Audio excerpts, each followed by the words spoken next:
The first of the federal party leaders to pass through Saskatoon joins me now, leader of the Liberal Party, Justin Trudeau. Thank you so much for coming in. It's a pleasure to be here. So yesterday in Regina, you said we have to look at the economy and the environment together.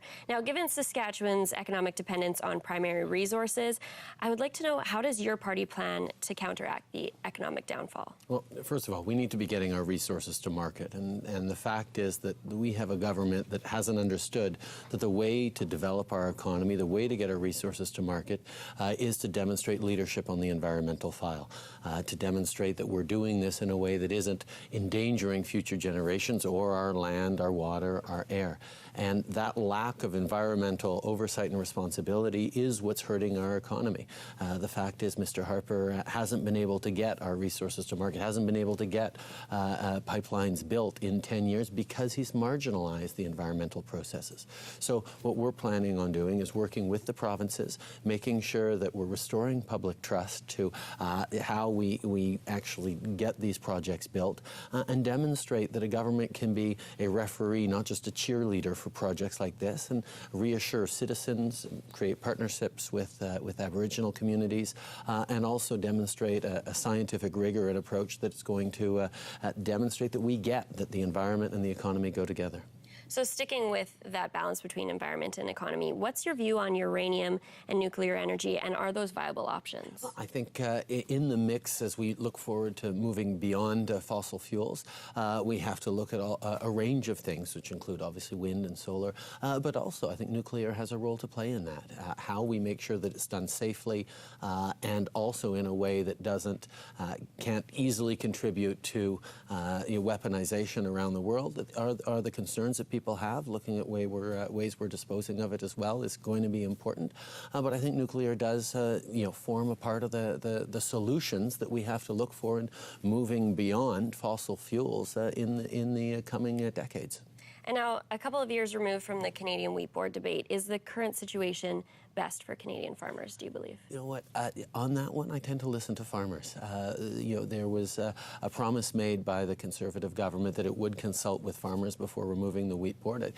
A lot of farmers feel that they weren't properly consulted. I think the fact of the matter is we need a government that is focused on actually working with the people that it's passing legislation for, whether it be premiers, whether it be farmers in this case, whether it be businesses or Canadians.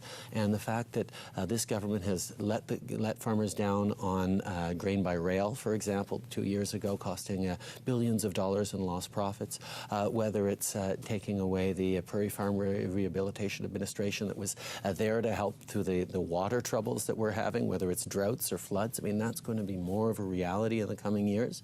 Or whether it's just respecting farmers in how we compose a proper agricultural safety net. That's not happening, and we need to make sure that we're flowing farmers into the discussion that we have.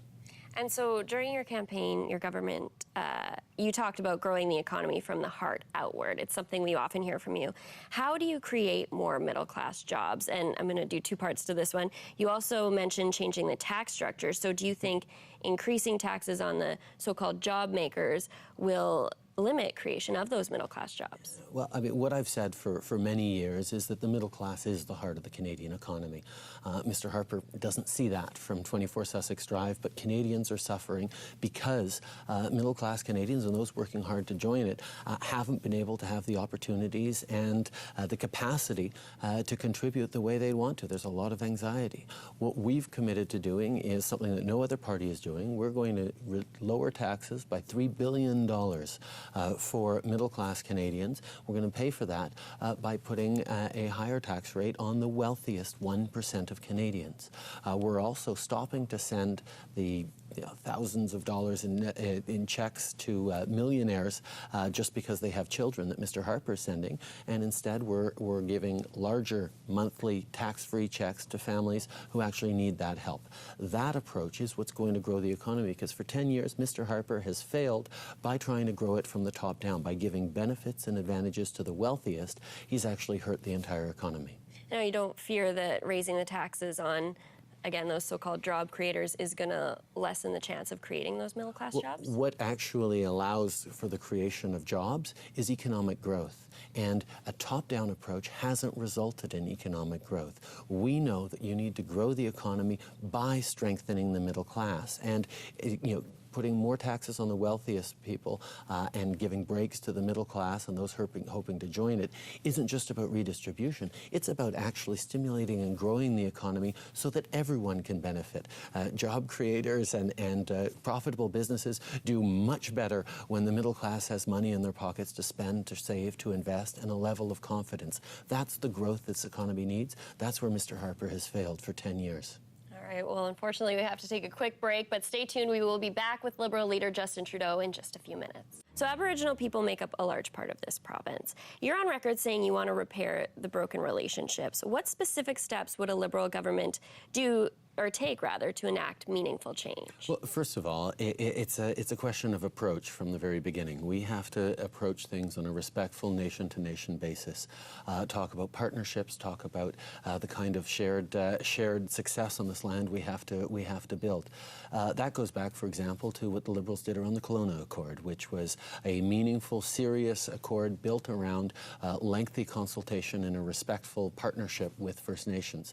That has been replaced with a very Ottawa-centric, top-down set of solutions over the past years that haven't delivered, whether it's on First Nations education, on First Nations health, or in the kinds of infrastructure outcomes that are needed, whether it's housing or roads or jobs for these communities. We know that there is a large number of young people proportionately in these communities, so making sure they have the best possible future is not just about the future of these young people, it's about the future of our province and our country. And now when you talk about infrastructure or education, how will it be funded and to what extent? Well, the federal government made a big announcement around First Nations education involving hundreds of millions of dollars just last year, and then completely failed with it. They put the money aside, so that money is still there in the fiscal framework.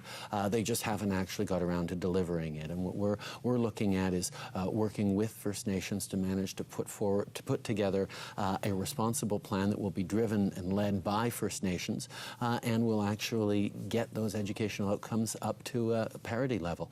We spend much more money on non-First Nations kids than on First Nations kids across the country, and that's just not fair when it comes to education. Now, you said you want to work with Aboriginal communities nation to nation. I want to know, does that mean you support Aboriginal self-governance? Absolutely. I think the way we actually frame that and move beyond the Indian Act is going to be extremely important.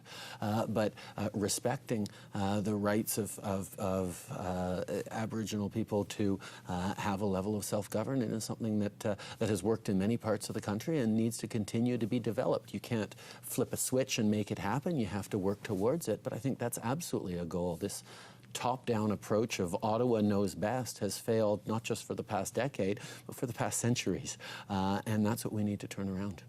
Your image recently has reappeared on anti-abortion mailouts. I want to know what your reaction is to that. You know what? I'm proud that the Liberal Party is unequivocal about defending women's rights. The fact is that we believe, as the party of the Charter, that women should have rights and freedoms over their own bodies, and that's something that the Liberal Party is firmly standing on, and people who want to take away women's rights and so sort of violent images and politics of fear is something that we've pushed back against from the very beginning. Now, before the break, we were talking about Canadian farmers and transporting that grain. How would you propose we fix the current rail system, where farmers can't get crops to market? And here in Saskatoon, for example, we have trains bisecting our city. Mm-hmm. Well, I mean, more infrastructure to get away from so many level crossings. I was stuck last night in traffic for 10 minutes as a crossing was actually out of order. And the fact is, we need to make sure that the quality of life that people have in terms terms of getting to and from places is matched with an ability to get our resources to markets. And this government's failure, Jerry Ritz and Stephen Harper together created a new approach to rail transportation that has completely failed our farmers. Ralph Goodale was actually the only Saskatchewan MP standing up strongly and clearly in favor of the farmers and to try and get Ottawa to act on this. And it really goes to the point that, unfortunately, over the past years, the Conservative MPs in this province have been much more focused on being Ottawa's voice in their communities than being their community's voice in Ottawa. And that's one of the things we're focused on changing. And now, unfortunately, we've run out of time, but can you give us any insight into what your announcement later today will entail? We'll be talking about First Nations education and how important it is to build opportunities for everyone to succeed in this country. Well, thank you so much, Mr. Trudeau, and stay tuned for that announcement later today.